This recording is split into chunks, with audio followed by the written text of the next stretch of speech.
since the Prime Minister announced a new lockdown, and it was only hours after schools received their biggest food order of the year, thought to be worth more than £25 million across the UK. But the government's decision to shut schools a day into the spring term meant that 15 million lunches were in danger of being wasted.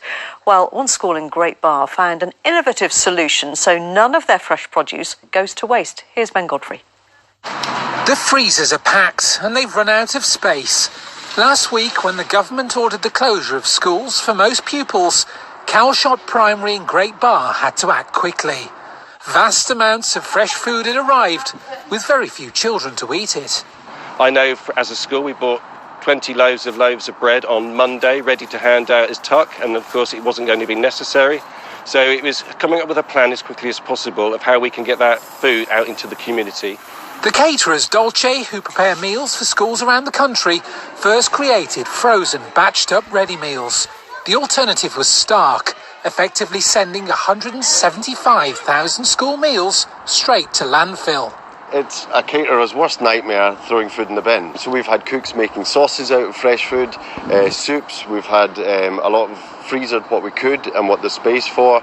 And then we've had a surplus amount that we've had to give to local charities.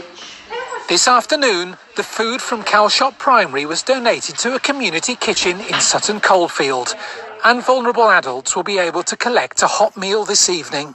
And then whatever's left at the end of the day will go into bags and they'll become food parcels for people to be able to replicate the meals when they get back home. We had 26 new families come to us last week for food parcels, so the support is desperately needed.